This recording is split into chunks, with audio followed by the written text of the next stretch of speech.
Assalamualaikum warahmatullahi wabarakatuh. Perkenalkan, nama saya Muhammad Bilal. Saya di sini ingin menjelaskan tentang materi yang telah diberikan oleh Bapak Asosiasi Profesor Dr. Masrul MPD yang berjudul tentang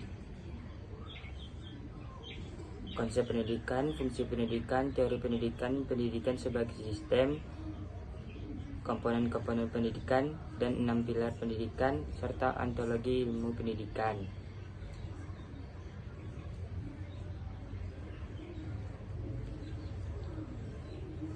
Baiklah, saya akan mulai dari konsep pendidikan.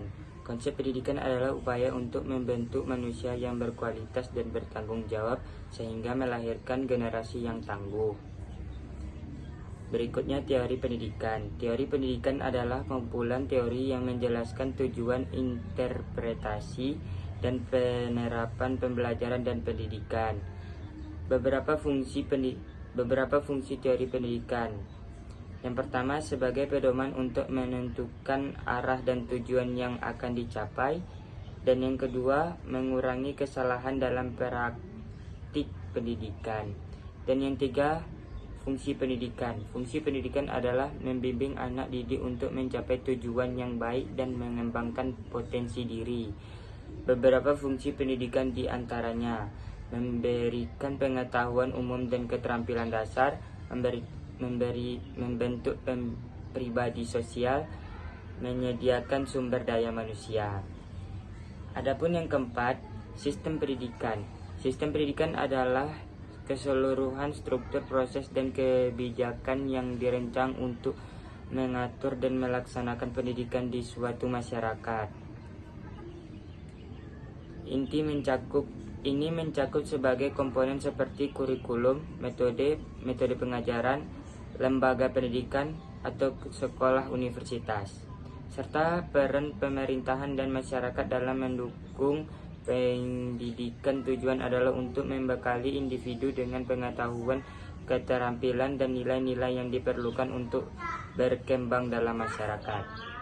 Yang kelima ialah komponen pendidikan. Komponen pendidikan adalah bagian-bagian dari sistem proses pendidikan yang menentukan keberhasilan atau kegagalan proses pendidikan.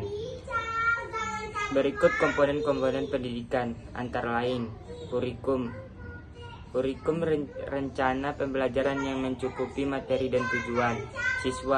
Siswa peserta didik dengan beragam latar belakang dan bertuhan. Yang ketiga, pengajar atau guru. Pengajar atau guru, instruksi yang menyampaikan materi dan memfasilitasi pembelajaran. Yang keempat, metode pembelajaran. Strategi yang digunakan untuk mengajarkan materi seperti ceramah, diskusi, ataupun proyek. Yang kelima, lingkungan belajar. Fasilitas fisik dan suasana yang mendukung proses belajar. Yang keenam, penilaian. Proses untuk mengukur, menjauhi, dan pencangan siswa. Yang ketujuh, sumber belajar. Alat dan bahan ajar yang mendukung pembelajaran. Yang kedelapan, tujuan pendidikan. Sasaran yang ingin dicapai dalam proses pendidikan. Dan yang kesembilan, kurikulum tersembunyi, nilai dan norma yang diajarkan secara tidak langsung mulai interaksi sosial di lingkungan pendidikan. Dan yang keenam ialah pilar pendidikan. Yang pertama, learning how to know. Learning how to be merupakan hasil dari learning to know dan learning to do. Yang kedua, learning how to be. Learning to do merupakan lanjutan dari learning to know. Yang ketiga, learning to do. Menurut UNESCO, learning to know tidak hanya sebatas kemampuan pengetahuan dan mengingat materi ataupun informasi sebanyak-banyaknya dalam jangka waktu yang lama. Dan yang keempat, learning to live together. Dalam hal ini, peserta didik dituntut untuk hidup dalam bermasyarakat dan menjadi ekuidescent proses yang bermanfaat. Dan yang kelima, learning how to learn, membawa peserta didik pada kemampuan untuk dapat membagi strategi dan kita belajar yang dipendapat kreatif, inovatif, efektif, efisien, dan penuh percaya diri. Dan yang keenam ialah learning how, menuntut dan memberikan pencerahan pada peserta didik bahwa ilmu bukan hasil buatan manusia, tetapi hasil temuan atau hasil pencarian manusia. Yang ketujuh ialah pendidikan sebagai ilmu ontologi. Pendidikan sebagai ilmu ontologi merujuk pada kajian mendalam tentang hakikat dan esensi pendidikan itu sendiri. Berikut beberapa contoh pendidikan sebagai ilmu ontologi. Yang pertama, hakikat pendidikan. Yang kedua, tujuan pendidikan. Yang ketiga, identitas dan peran. Yang keempat, konteks sosial dalam budaya. Yang kelima, interaksi dalam pendidikan. Sekian dari saya. Terima kasih. Materi berikutnya akan dilanjutkan oleh teman saya, Aidil Fakri.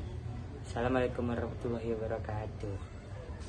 Assalamualaikum warahmatullahi wabarakatuh. Perkenalkan, saya Aidil Fahri dan saya akan menjelaskan materi landasan pendidikan yang sebelumnya dijelaskan oleh teman saya Muhammad Bilal. Dan saya akan menjelaskan materi tentang epistemologi ilmu pendidikan. Ilmu pendidikan sebagai ilmu epistemologi memfokuskan pada studi tentang pengetahuan dalam konteks pendidikan. Dalam hal ini, epistemologi membahas pertanyaan-pertanyaan seperti apa yang kita ketahui tentang pendidikan, bagaimana kita memperoleh pengetahuan tentang pendidikan. Contoh ilmu pendidikan sebagai ilmu epistemologi. Yang pertama adalah teori belajar, teori pengajaran, dan evaluasi pengetahuan, pengaruh konteks sosial, dan refleksi praktik mengajar. Dan materi kedua yang saya akan jelaskan adalah ilmu pendidikan sebagai ilmu aksiologi. Ilmu pendidikan sebagai ilmu aksiologi berkaitan dengan studi nilai-nilai yang mendasari pendidikan. Aksiologi merupakan cabang filsafat yang mengkaji nilai dan norma, termasuk dalam konteks pendidikan. Dalam hal ini, ilmu pendidikan tidak hanya fokus pada metode dan teknik pengajaran, tetapi juga pada tujuan pendidikan yang mencakup pengembangan karakter, moral, dan etika. Contoh ilmu pendidikan aksiologi merupakan kurikulum berbasis nilai, metode pengajaran, penilaian sikap dan karakter, pelatihan pendidik, dan pengembangan lingkungan belajar. Dan yang selanjutnya adalah menjelaskan aliran pendidikan lama.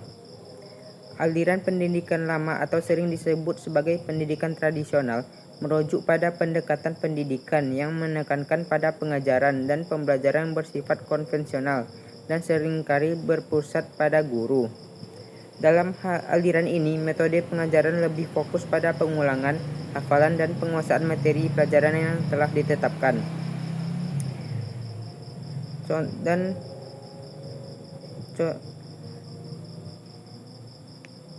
Beberapa contoh aliran pendidikan klasik adalah empirisme, nativisme, naturalisme, dan konvergensi.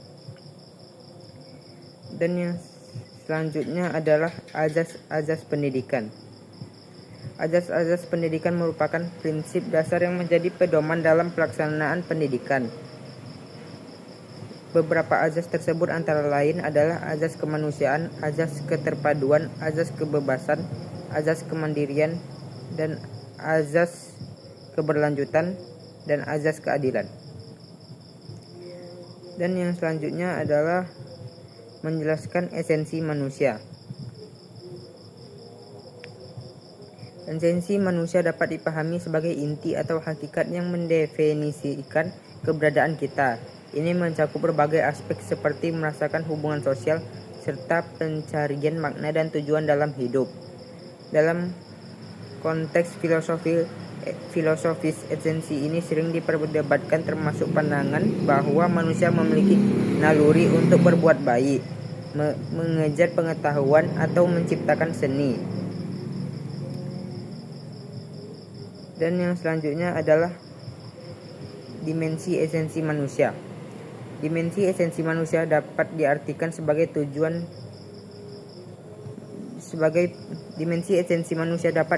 sebagai persoalan yang berkaitan dengan tujuan hidup manusia sebagai makhluk Tuhan.